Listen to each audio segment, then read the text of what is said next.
Hi y'all, here is your video recording for Monday, August 24th. The section is 1.1c, ordering numbers. As a real quick reminder before we begin, you have a quiz this coming Friday. It's going to be over everything we did last week, plus what we do this week on Monday and Wednesday.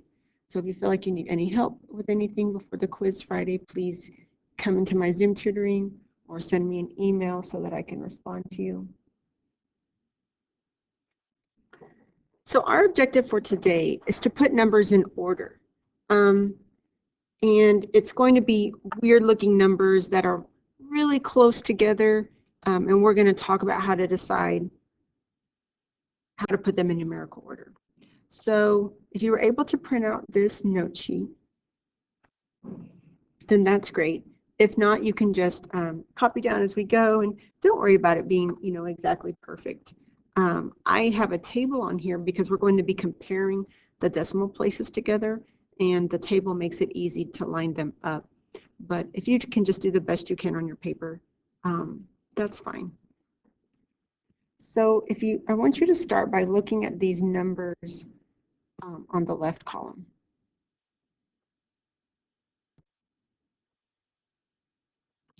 You'll notice some of them look pretty similar, like this one, 1.54, where the 54 is repeating. 1.54 here also, but look at this number right here. What's the only thing repeating there? The 4, right? So it's different from this one on top where both the 5 and the 4 are repeating. And then we have improper fractions. There's even a pi thrown in there for fun. And what we're going to do is just use a calculator to figure out what the decimal places are on those numbers. The ones that look like fractions. The ones that are decimals we can just do by sight. So for example, looking at the very first one here, 1.54 repeating is going to look like this. So I have my column of decimal places, so the 1's going to go in front. And then the 54 is a pattern, so it's going to go 5, 4, 5, 4, 5, 4. It's going to go on like that forever. We're going to skip the fractions for just a second and work with the decimal ones because they're the easiest one to do. So I'm going to skip. Let's skip to 3, which is a decimal. So that's negative 1.5 repeating. So I have a negative number out here, and then 1, and then 5 repeating.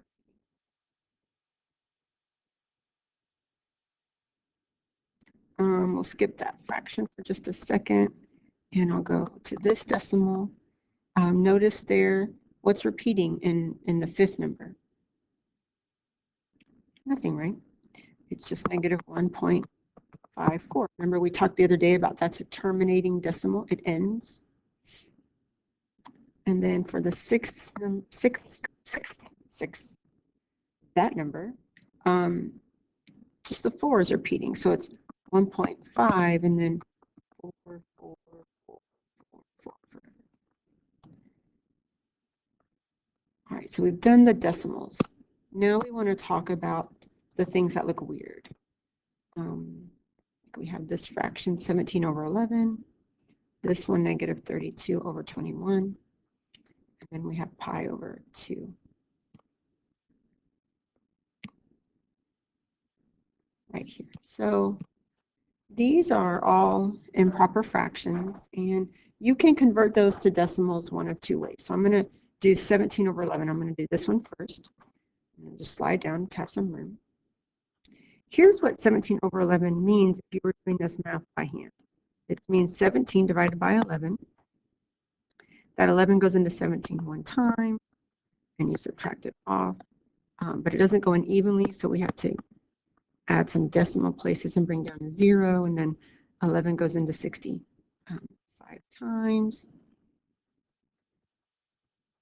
And then we would keep on doing this forever. What I would like for you to do is just go to your calculator, and whenever you have a fraction written like this, you just punch in 17 first, and then you divide it by 11. And I want you to take a moment to do that, and then see what you get.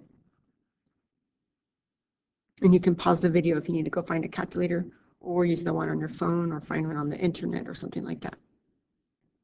What you should have gotten is 1.545. So that repeats. So I'm going to go put that up here. So 1.545. You'll notice that the second and third numbers, I'm sorry, the first and second numbers look exactly the same. And I told you we were going to be putting numbers in order. So maybe by now you're thinking, how are we going to put two numbers that are exactly the same in order? And I'll talk about, and I will answer that question in just a bit when we go start ordering them. But let's finish out with the rest of our fractions. The fourth number is -32/21. So pause your video and go calculate that in a calculator. All right, you should have gotten this for your answer. -1.523,809. And then for the fifth number is done because it was a terminating. So there's nothing else we can do there. We've already done 6. Now for number 7, I prefer you have a graphing calculator, or you're on desmos.com/calculator, or you have an iPhone that you can, when you rotate your iPhone to the right and it gives you a bunch more options, and pi is one of them. I prefer you, when you go to calculate pi over 2, to use exactly pi somehow in one of those methods.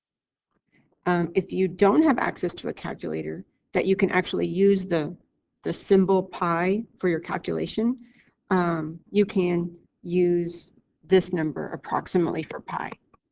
Just use 3.14159 and do that divided by 2. Now remember, pi is one of our irrational numbers. It does not repeat, and it goes on forever and ever and ever. So when you use pi as a symbol in your calculator, you're going to get a more accurate answer than if you cut off pi to 3.14159, because you've cut off all the numbers that come after it. So what you've done is you've cut off some accuracy. But for our purposes today, it's okay. So go ahead and calculate that using pi as a symbol in your calculator, or these numbers if you don't have pi as a symbol, 3.14159. Pause the video if you need a second to do that. I'm going to go back up and fill in our answer. Either way, you should have 1.570795. And our goal down here in these, below the table, I have all these blank empty lines. Our goal is to write these numbers in their originals, or in their original form. We're going to write them from least to greatest. So they're going to go left to right. They're going to go smallest to biggest. And we're not putting these decimals we found. Instead, we're going to use their original forms right here. This is what we're going to be putting in those places. It's just the way they're written right now, it's hard for our brains to understand how they compare to each other. Therefore, it's hard to put them from least to greatest. But once we've expanded out their decimals, it's easier to see. Now, if you notice, we have some negatives and some positives. So if I'm going to be listing from least to greatest, which numbers, the negatives or positives, should I be writing down first? The negatives, right? So we're going to look at these decimals first. And then, even after that, when you're writing negative numbers from least to greatest, it doesn't work the same way as when we're doing positive numbers from least to greatest. So like if you have just, I'm just going to put a number line down here.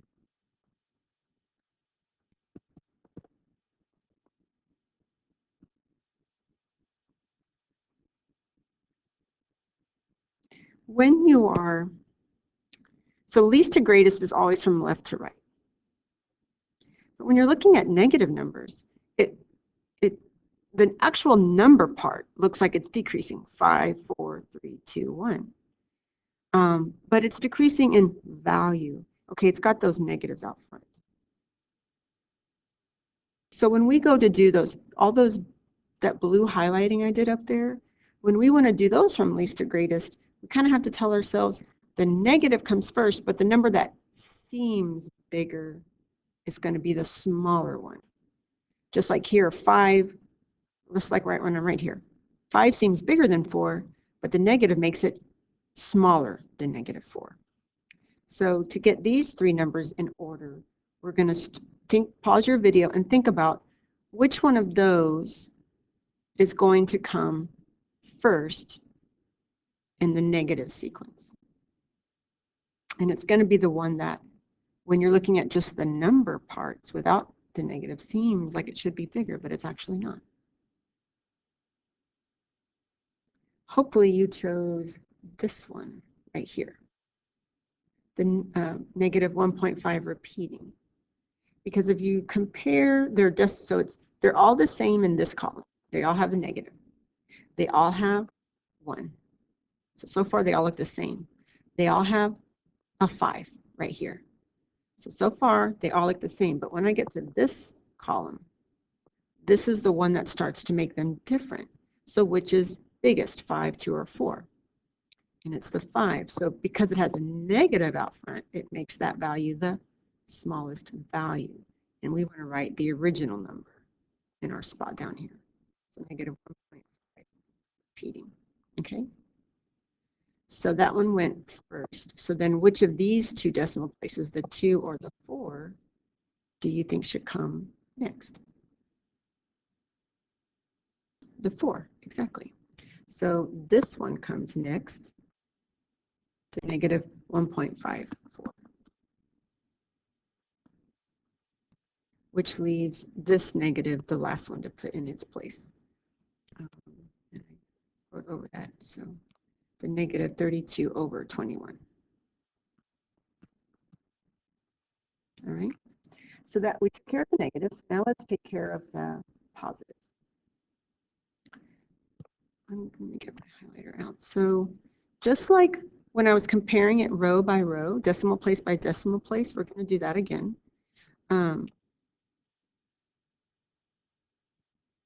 So now keep in mind, we're no longer looking at the negatives. We're looking, let me highlight the ones we're looking at. We're looking at these green numbers. Okay, so they all have 1 in the first row. So they're all the same there. They all have a decimal, so they're all the same there. They all have 5 going all the way down. So far they all still look equal to me. And then so going from top to bottom, they have 4, 4, 4, and 7. So you know what, we already can tell that 7 is the biggest one. And that one goes here with number 7. So the 7 decimal place makes that the biggest one. I'm already just going to go ahead and put that at the end, because I know it's bigger than every number that's left over. So I already got that one done. All right, so let's go back and compare the next decimal place. So we're still looking at the greens. And we've already done 7. 7's done. And we had 4 here, 4 here, and 4 here. So let's go to the next decimal place. So now we've got, so I finished with this column. So now I'm here, I've got 5, and this one's 5, and this one is 4. And this one I'm already done with, so I don't have to look at that one. So we're going smallest to biggest. Which one of these is smaller than the other ones? This one, right? So now so what's the original form for that number? So I'm going over here. And it's 1.54, where just the 4 is repeating. So let me write that down.